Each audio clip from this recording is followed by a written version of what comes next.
और चलिए अब बात साफ हवा के हक की करते हैं। वायु प्रदूषण ने लोगों को परेशान कर रखा है, तो कैसे हमें आपको साफ हवा का हक मिले, इसकी कोशिश जीएनटी पर लगातार जारी है।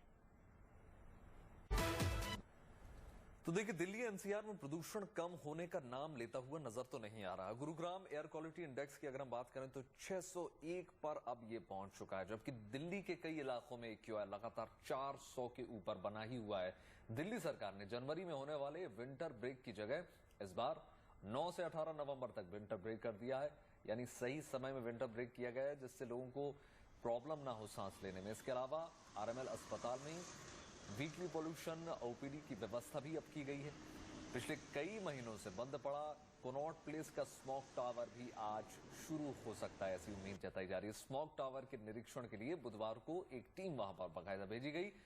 DPCC ने कनॉट प्लेस में लगे स्मोक टावर की फाइल जो है, फाइनल रिपोर्ट वेबसाइट पर अब अपलोड कर दी है, और कोशिश उनकी जाहिर तौर पर यही होगी कि स्मोक टावर को चालू कर दिया जाए, जिससे एटलीस्ट 1-2 किलोमीटर के जो रेडियस है उसमें कम से कम शुद्ध हवा का संचार शुरू हो जाए।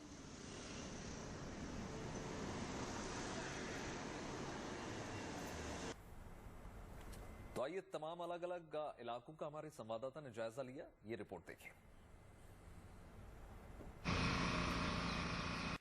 राजधानी दिल्ली का व्यस्ततम चौराहा और ITO। इस ITO पर इस वक्त एयर क्वालिटी इंडेक्स क्या है, यानी कि हवा की गुणवत्ता क्या है, इसका अंदाजा आप इस पे लगा सकते हैं। केंद्रीय पोल्यूशन कंट्रोल बोर्ड की अगर आप ऐप पर जाएंगे तो आपको साफ तौर पर दिखाएगा कि यहाँ पर जो AQI है सुबह 7 बजे के करीब का, वो 442 के करीब है, यानी 400 को पार कर गया है। और सबसे खास बात यही है कि हेल्थ इंपैक्ट में साफ तौर पर लिखा है कि किस तरह से यह न केवल स्वस्थ लोगों को बल्कि सीरियसली जो ऐसे लोग हैं जिनको बीमारी है उसको इम्पैक्ट कर सकता है। इन सब के बीच आपको बता दें कि राजधानी के ज्यादातर साउथ दिल्ली और वेस्ट के जो इलाके हैं वहां पर air quality index severe category में है, और यही वजह है कि आप देख सकते हैं कि सुबह के वक्त ही आपको पूरा धुंधलका दिखाई देगा। इन सब के बीच वाहनों के पोल्यूशन को कंट्रोल करने के लिए लगातार कवायद की जा रही है, और ऐसे में खास तौर पर यह ध्यान देना जरूरी है कि जब इस तरह का एयर क्वालिटी इंडेक्स लगातार पिछले 4 से 5 दिनों से हो रहा है, तब आखिर कैसे इससे निपटा जाए। इन सब के बीच आपको बता दें कि दिल्ली नगर निगम ने, जो कि सिविक एजेंसी है, उसने साफ तौर पर निगरानी के लिए ओपन बर्निंग में निगरानी नहीं हो पाएगी, इसके लिए 300 से ज्यादा की जो टीमें हैं वो लगा दी गई हैं दिल्ली के अलग अलग इलाकों में। और CND वेस्ट यानी जहां भी कंस्ट्रक्शन और डिमोलिशन होता है उसको लेकर के फिलहाल रोक है, और जो निगरानी टीमें हैं वो लगातार नजर बनाई हुई हैं। सर्विलांस लगातार रखा जा रहा है ताकि राजधानी दिल्ली की जो एयर क्वालिटी है वह और खराब न हो। सरकार की कोशिशों के बावजूद राजधानी दिल्ली और NCR में AQI का स्तर बेहद खतरनाक बना हुआ है।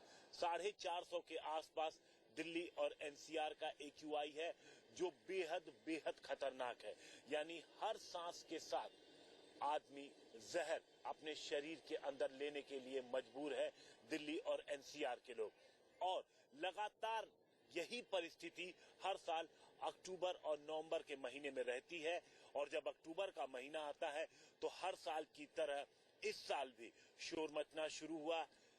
फिर उसके बाद जो सरकार ने प्रतिबंध स्टेज वाइज बनाए हैं वो लागू किए गए, ग्रुप जो स्टेज 4 है वो लागू कर दिया गया। देखिए, इस वक्त मैं DND के पास मौजूद हूँ और आपको पीछे मेरे दिखाई दे जाएगा किस तरीके से हवा में पूरा प्रदूषण घुला हुआ है, और ये रुकने का नाम नहीं ले रहा है, कम होने का नाम नहीं ले रहा है। हालांकि दिल्ली सरकार जिस तरीके से काम कर रही है, जाहिर सी बात है कि आसपास के जो दिल्ली NCR के इलाके हैं, चाहे वो गुरुग्राम हो या फरीदाबाद हो या नोएडा हो, सब जगह ही आपको प्रदूषण का ये नजारा दिख जाएगा। और इसी के चलते दिल्ली सरकार अपनी तरफ से कोशिश किए जा रही है कि किसी तरीके से क्लाउड सीडिंग टेक्नोलॉजी का भी उपयोग किया जाए। देर रात दिल्ली सरकार में जो बैठकें भी हुई हैं IIT कानपुर के एक्सपर्ट्स के साथ कि क्लाउड सीडिंग टेक्नोलॉजी से क्या आर्टिफिशियल रेन करवाई जा सकती है, इस पर भी विचार हो रहा है। अभी तो लेटेस्ट अपडेट है, उसके मुताबिक एयर क्वालिटी इंडेक्स यहाँ का भी बहुत अच्छा नहीं है, 400-500 से ऊपर तो रोज ही रहा है।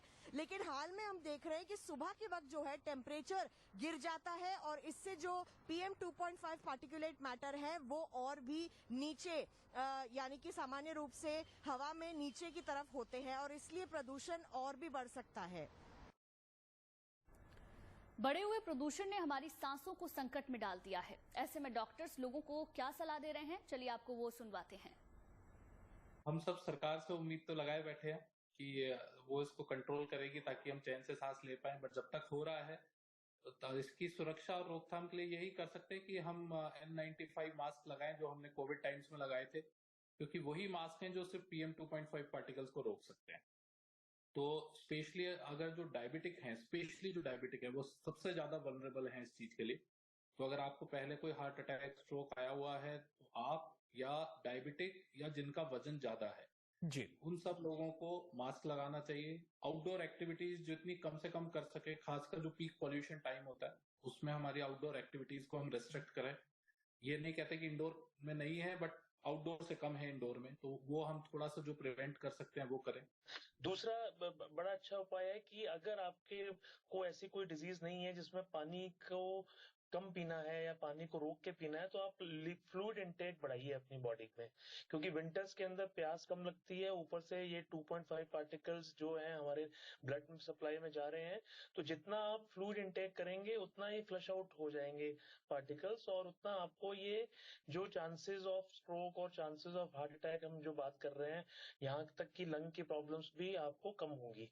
तो ये बड़ा इंपॉर्टेंट है। तीसरा जो है फाइबर डाइट, जैसे डॉक्टर साहब ने बताया वेजिटेबल्स और ये सब, इन सब चीजों से फायदा होता है। फाइबर डाइट खाइए, हाई प्रोटीन डाइट लीजिए और कुछ कुछ इंडोर एक्सरसाइजेस करना भी इम्पोर्टेंट है। वी कांट बी लेजी, क्योंकि जो प्रदूषण का मुख्य कारण है carbon monoxide, suspended particle PM 2.5, PM 10, इसके साथ साथ कार्बन डाइऑक्साइड, सल्फर डाइऑक्साइड और जो व्हीकल्स हैं जो कि ट्रैफिक है जिसकी वजह से काफ़ी सारा प्रदूषण होता है।